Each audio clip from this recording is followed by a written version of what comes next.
Lyra realized that finding the soul again didn't require travel or loud truths. It only asked that she listen to what the body still held in silence. She opened a drawer and found a blank notebook. On the first page, she wrote, "Today, I became a home to myself again." And the pendant shimmered slightly as if in gratitude for being remembered. In the days that followed, Lyra began to walk without a destination. She didn't seek familiar streets or beautiful places. She wandered through alleys, vacant lots, hidden trails behind old walls. She said she was listening to the ground. Each step was a silent conversation with the parts of her that had been muted. A scream stored in her ankle, a desire held back in her chest, an ancient fatigue in her shoulders. Now they all spoke. And finally she listened, not to fix, but to honor. On one of these walks, she found an elderly woman beside a cart filled with colorful ribbons. Lyra approached curious and asked what they were for. The woman smiled and replied, "They're ribbons to tie memories that still weep." Lyra chose a color she didn't even know she liked. She tied the ribbon around her wrist, and as she made the knot, she felt a release that came from within. It was as if her soul whispered, "Thank you for remembering me." That night she dreamed of a path made of mirrors. But this time, she didn't see herself broken. She saw herself multiplied, many versions waving with calm eyes as if saying, "We made it." Lyra woke with the certainty that she no longer needed to search for herself. Because little by little, she was learning to live inside again. And what once felt like emptiness was now space. Lyra decided to revisit the people who had marked her path. Not to confront or reopen wounds, but to observe with new eyes. The mirrors each of them had been. Because some pain isn't born, it's inherited in silence. She returned to the school where she first learned to fear being wrong. She sat on a bench in the courtyard, watching children run without direction. And there she understood, what's lost doesn't disappear. It hides in promises made for belonging. She visited a childhood friend she hadn't spoken to since a wordless falling out. They shared tea slowly. No one mentioned the past, but their exchanged glances said, "We are still real." She met the old love who left too soon. He looked older, his eyes deeper, his smile still familiar. They spoke of time as though discussing a river that only carried away what no longer fit. Lyra left feeling lighter. Not because something ended, but because peace had replaced the need for closure. In her final visit, Lyra walked to a water mirror atop the hill. There, she lay on the grass and stared at the sky reflected in silence. And for the first time, she didn't feel the absence of herself. She felt presence. Because what was lost had never truly left. It was simply waiting to be seen. On the final morning of her journey, Lyra woke before the sun. She dressed in light fabric, tied her hair with a blue ribbon, and walked slowly, no longer afraid of her own footsteps. In her hands, she carried only the blank notebook and the forgotten pendant, now pulsing like a promise.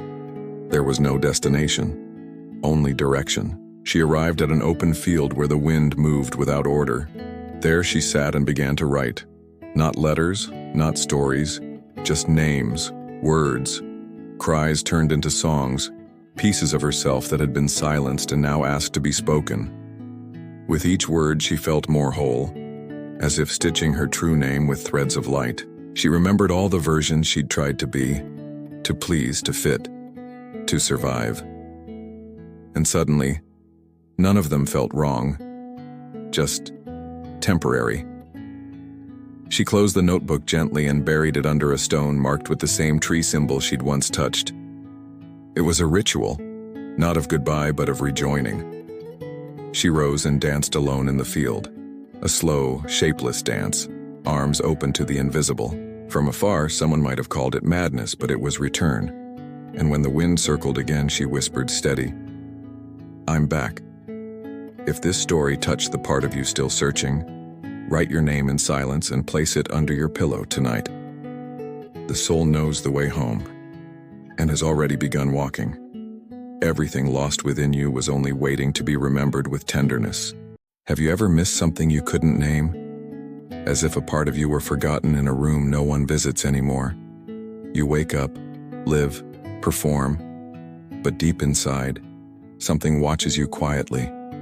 It doesn't judge, it doesn't ask, it only waits. There was a man who carried a small box tied to his chest with a copper thread. He never opened it. He said it held what he once was before the world taught him who he should be, and that one day, when the wind whispered just right, he'd know how to return. A woman called Lyra met him on a night veiled in fog. He didn't speak much, but his eyes had the color of someone who had lost everything and still waited for something. She asked what was inside the box. He answered, "Everything you lost too, but haven't realized yet." Lyra didn't understand, but something inside her stirred, like when you hear a forgotten song and your body remembers before your mind does. That night, she dreamed of a version of herself sitting in a field of sunflowers, hands covered in mud and a smile untouched by time. She woke with her chest wide open and a question that stung. When did I lose myself? It was the beginning of a journey without a map, where she would learn that to find what was lost is not to go back in time, but to remember who still lives within. Lyra began wandering into places she had long avoided. Abandoned warehouses, forgotten gardens, streets still carrying the scars of childhood. She wasn't searching with her eyes, she searched with her body, because sometimes the soul speaks through goosebumps. One afternoon, she found a tree carved with nearly faded initials, letters intertwined with a symbol she didn't recognize.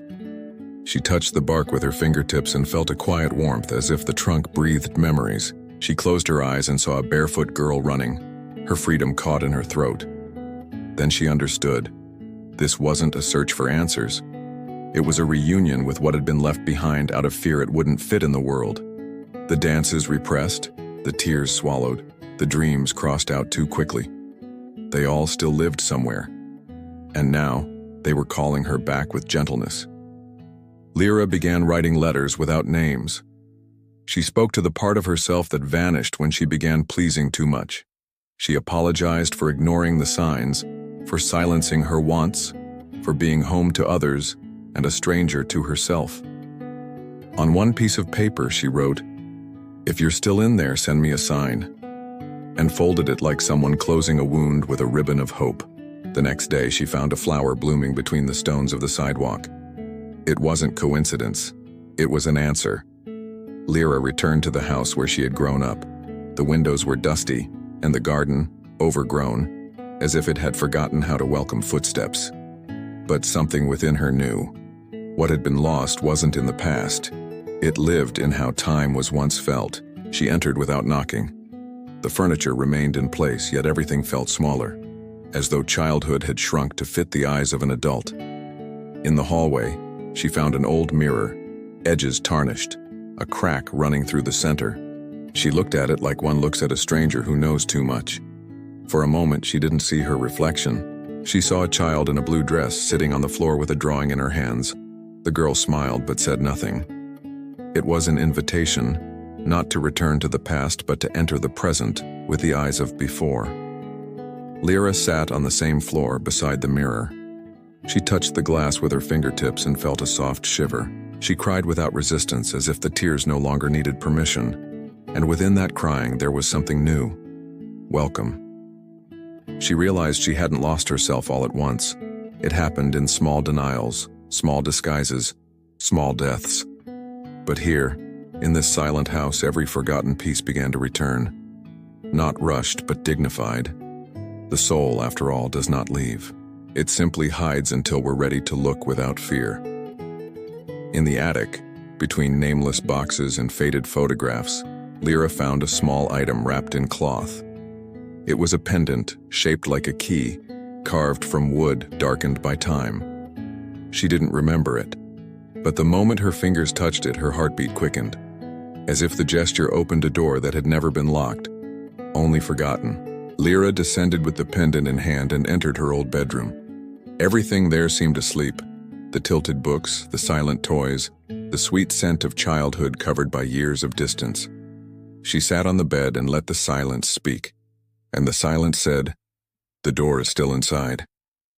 She closed her eyes and saw inner corridors, as if the body housed rooms filled with voiceless memories. Each heartbeat was a key. Each tear, a beam of light entering the dark. She saw moments she didn't know she remembered. The first time she swallowed her desire to please. The moment she smiled while feeling broken. The day she promised herself that feeling too much was dangerous.